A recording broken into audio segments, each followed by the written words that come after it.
Welcome back to the Daily Grind, everyone.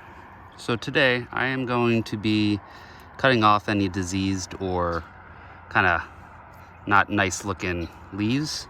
You can see this here, a little bit of spotting going on. I don't know if it's early blight or what, but it's not looking wonderful. And it's low on the vine, so I'm not the most experienced with all this, but from what I've gathered is you want to make sure that the bottom is open. It allows air to come through and keeps these plants healthier, because where you get a lot of disease is when rain or watering splashes from the ground up onto the leaves. So if they're close, they're gonna be more susceptible to getting disease. So this is, you can see this one is eaten. I don't know if it's bugs or if it's a blight. Looks like bugs to me, but even so, let's remove it. It's not needed. We've got plenty of foliage up high to get all the light.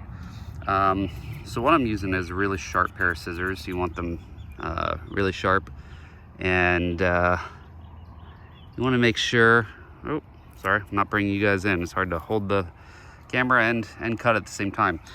So you want to remove them from here. You wouldn't want to place any diseased leaves here. Maybe even take them to your trash can or something if you want. I just kind of toss them out into, far away. So this one, for instance, has a shoot coming up. So I'm just going to remove that whole shoot. I don't need that. But this is just basically what I'm doing. But yeah, you want something really sharp. It allows the plant to heal a little better. And you also want to make sure that you don't go, from plant to plant without wiping these down. Now, I am going from plant to plant, but you wouldn't want to cut necessarily something that looks, if it's diseased, really diseased looking, then you want to wipe down your scissors with like a wipe, some kind of like alcohol or something. So this one you can see has some bug, and I'm pretty sure that's what all this is bug. It's not like a blight. I don't think it is. So I'm just going to go ahead and continue trimming. You don't want to have to wipe it down every time, but you can see, ooh, there's some little bug eggs, it looks like, on there. So that one's diseased.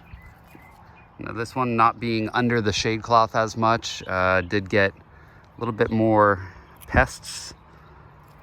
And I don't think the bugs itself are going to necessarily pass on like a disease would. So like a blight or whatever. So I'm okay with cutting them. At least I think that's the theory. I've got some of these with some curling leaves, and I think it's just because it's too hot. So we'll just trim those off, and we'll just keep this nice and airy and open underneath. You really don't want this too bushy. Now, there's different thoughts on it. I've got a couple suckers coming up of this one, but it is a cherry. And from, some people say you want to cut off all the suckers, have one single stem coming up. But it also, having that, oh, look at that little spider. It also will limit how many flowers you get, and therefore how many, fruits you get. So I kind of am letting it go. If this gets too dense in here, I'll definitely trim some back. But that's what I'm doing here. So I'm just going to keep working this around, getting off anything that looks diseased, like so. This is what I'm pulling off.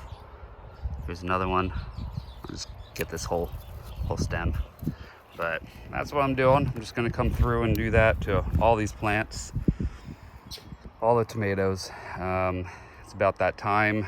And then I'm going to also add these things. I pulled them out to these just to kind of keep them from blowing over.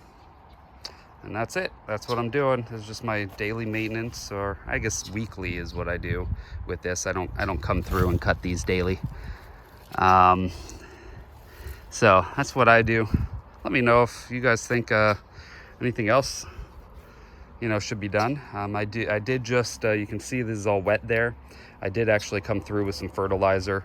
I've got the fish emulsion fertilizer, Alaska fish emulsion. It's a 511. And then I also actually, I did a bloom. There's a bloom that's a 01010. And I did the bloom actually here. I didn't do the fish emulsion. I did do the fish emulsion on my cabbage over there. So anyway, that's what I got going on. I will see you guys in the next video. Now you guys try to escape the daily grind.